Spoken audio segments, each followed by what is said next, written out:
আজ বেড়াতে গিয়েছিলাম বন্ধুর বাসায়। সাথে ঘর সংসারেরও বেশ কিছু কাজ করেছি। সেগুলো নিয়েই থাকছে আজকে আমার সারাদিনের ব্লগটা।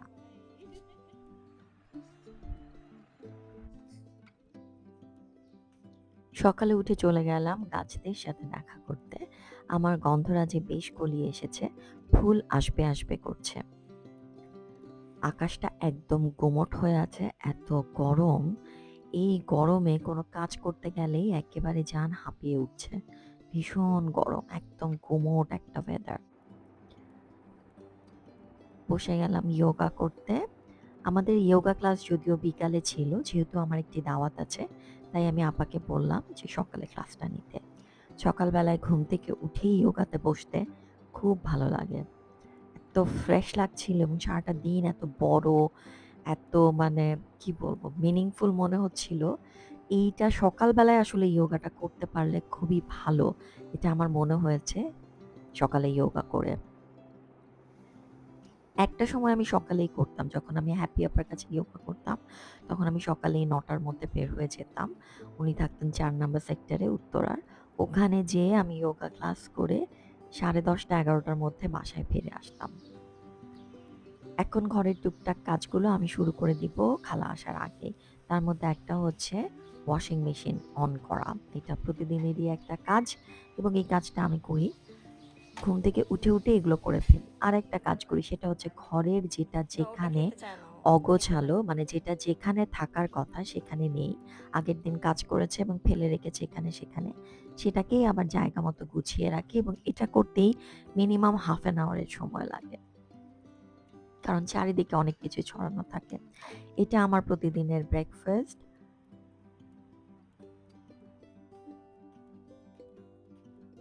ঘরের জানালাগুলো খুলে দিব আলো বাতাস আসার জন্য। এই কাজটা আমি প্রতিদিনই করি। প্রতিদিন সবগুলো ঘরের জানালা খুলে দেই, যাতে ঘরে উম আলোর বাতাস এগুলো খুব ঠিকঠাক মতো আসতে পারে। এমনিতেই আমার বাসাটা যেহেতু ৮ তলার উপরে, এমনি অনেক বাতাস আসে, অনেক আলো আসে, রোদ আসে। এই বাসার দক্ষিণ দিকটা খোলা, যার কারণে খুব সুন্দর বাতাস আসে। দিনের বেলাও আসে, সন্ধ্যাবেলায় তো খুবই চমৎকার একটা বাতাস আসে। কিন্তু মশার জন্য আবার আটকে রাখতে হয় দরজা জানালা। এটা আমার ছেলের পড়ার টেবিল। সেটারও পর্দা সরিয়ে জানালা সব খুলে দিচ্ছি।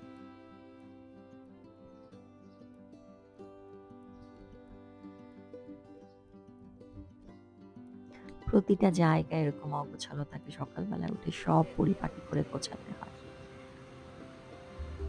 আজ হচ্ছে বেগুন ভর্তা, কাঁঠালের বিচির ভর্তা হবে এবং ভাত বসিয়ে দেওয়া হয়েছে। এগুলোই আজকে খাওয়া-দাওয়া।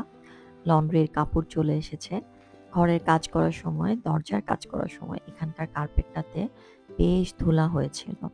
আমি কিন্তু কিছুদিন আগেই এইটা লন্ড্রি থেকে ওয়াশ করে এনেছিলাম। আবার দিলাম, কারণ এইসব কার্পেটে যদি ধুলা থাকে, সেগুলো তো আসলে হুবার দিয়েও এত খুব ভালো মতো পরিষ্কার কিন্তু করা যায় না। তাই আমি মাঝে মধ্যেই কার্পেটগুলোকে দেই হচ্ছে লন্ড্রিতে।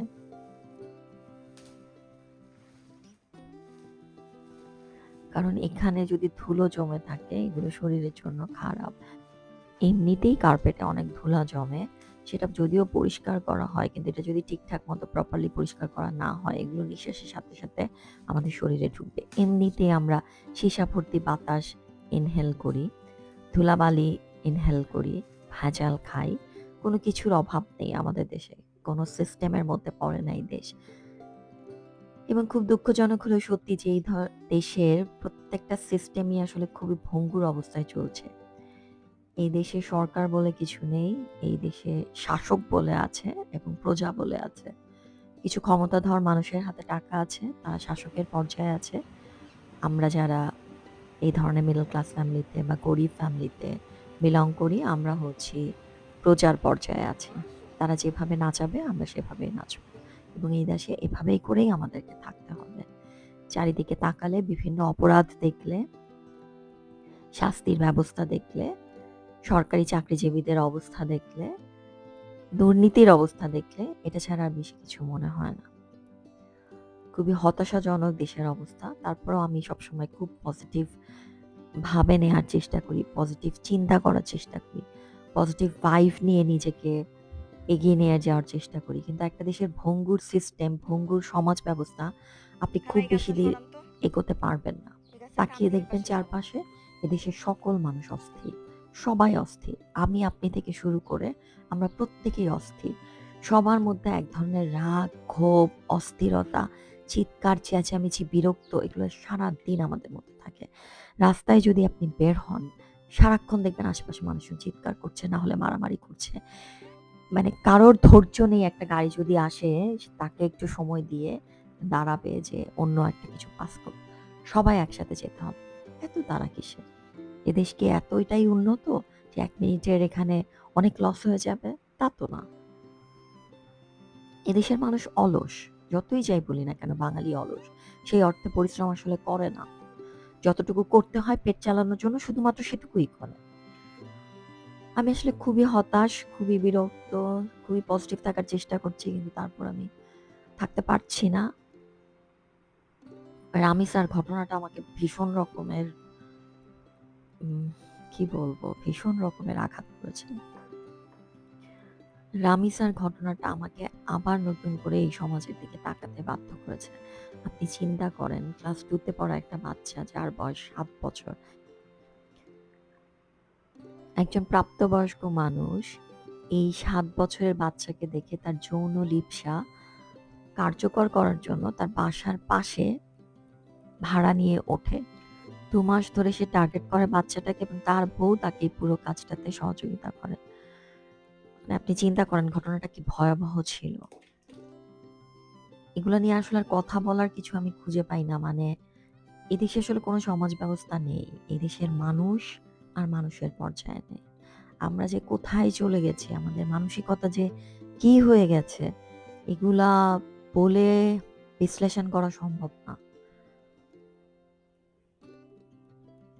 এবং তার সাথে আবার একটা মাদ্রাসার ছেলেরও একই ঘটনা। এবং একজন শিক্ষক হয়ে মানে চিন্তা করেন মানে আসলে আমি খুবই হতাশ এবং কি বলবো আর আমি বুঝে উঠতে পারছি না। এটা একটা শাসকের দেশ এবং আমরা মানুষরা হচ্ছে প্রজা, দাস। আমরা দাসত্ব করি। দাসত্বই আমাদের পছন্দ এবং এখানে যোগ্য মানুষ যোগ্য চেয়ারে নেই। যে যত বেশি দাসত্ব করতে পারে, যে যত বেশি তেলাতে পারে, তারা বিভিন্ন জায়গা বিভিন্ন পদে কাজ করে এবং বড়, বড় পদগুলোতে কাজ করে এবং আসলে এই দেশে যোগ্য মানুষ যোগ্য জায়গায় নেই বলে আজকে এই সমাজ ব্যবস্থা পুরোপুরি ভঙ্গুর। পুরোপুরি সিস্টেমটা নষ্ট হয়ে গেছে। যাই হোক ছেলেকে স্কুল থেকে নিয়ে এসে রেডি হয়ে চলে যাচ্ছি বন্ধুর বাসায়। সাবরানা আমার স্কুলের ফ্রেন্ড। আমরা ক্লাস 6 এ পাশাপাশি বসতাম এবং ও আমার ভীষণ ভালো বন্ধু ছিল। সেই সময় ওকে আমার বেস্ট ফ্রেন্ড মনে হতো। এই কথাটা কখনোই ওকে আমার বলা হয়নি।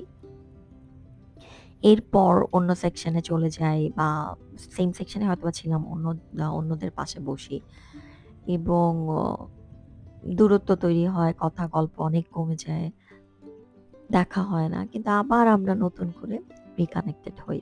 সেটাই আমি আমার আগের একটা ব্লগে বলেছিলাম যে যারা আমার সত্যিকার অর্থে ছোটবেলার বন্ধু ছিল, আমি কি করে যেন আবার তাদের সাথে রিকানেক্টেড হচ্ছি। তাদের সাথে আমার একটা সম্পর্ক আবার গভীর হচ্ছে। এবং এখনো কথা বললে দেখি আমরা একইভাবে চিন্তা করি। আমাদের চিন্তার অ্যালাইনমেন্ট একই। কথা বলার অ্যালাইনমেন্ট একই। কথা বলার সাবজেক্ট একই। তো এটা একটা অন্য রকমের ভালো লাগা তৈরি করে যে আপনি রিকানেক্ট হচ্ছেন আপনার পুরনো বন্ধুদের সাথে। নওশীদ চলে এসেছে। নওশীদ এবং সাবরানা আরো কয়েকজন বন্ধু ওরা হচ্ছে সবাই একই সার্কেলের। হার্টের ওটা কি সো হয়েছে? নওশীদ আমি আর সাবরানা আজকে গল্প করব। বেড়াইতে আসছি সাবরানার না? বাসা ক্যান্টনমেন্টে। খুবই সুন্দর একটা বাসা। আমরা খুব কি ওদিকে সুন্দর যাব? করে সে চারিদিকে সাজিয়েছে। গোছানো হাতের ছোঁয়া সবদিকে। এবং ওর বাসা থেকে ঢাকা শহরটা খুব সুন্দর দেখা যায়। এটা ১৩ তালাতে।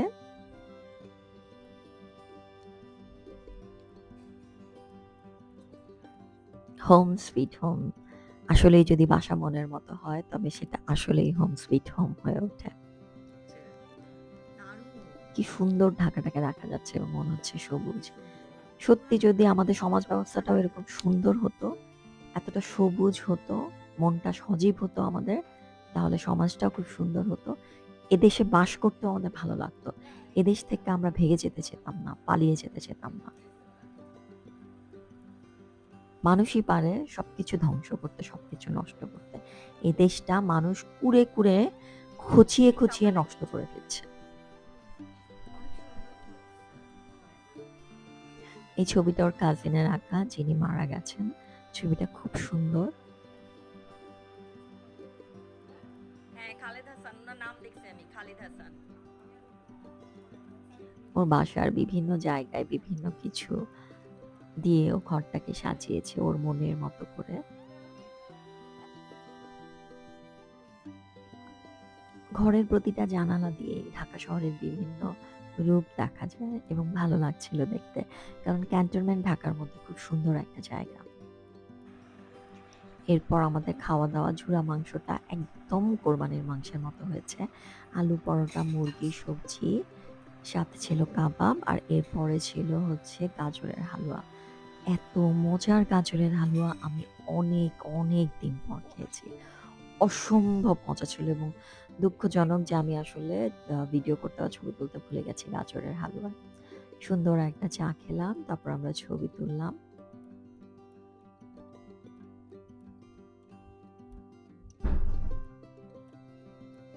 এবং খুব আরাম করে বসে, বসে কথা বলছিলাম, গল্প করছিলাম। কাজ করতে পারি না। কেমন জানি দৌড়াদৌড়ি এইসব করতে করতে ব্যবস্থা মনে নিয়েই হচ্ছিল দেশের তারপর অবস্থা, ছবি তোলার দেশের ব্যবস্থা কথা করে এগুলোই দিই। বলছিলাম। তোমাকে bye bye. Bye bye. Bye bye bye. আমরা নিজেদের নিয়ে কথা বলিনি, আমরা অন্যদের নিয়ে কথা বলিনি। আমরা শুধুমাত্র দেশ নিয়ে কথা বলেছি আজকে পুরোটা সময় এবং একইভাবে, একই টোনে, একই চিন্তায় আমরা কথা বলছিলাম।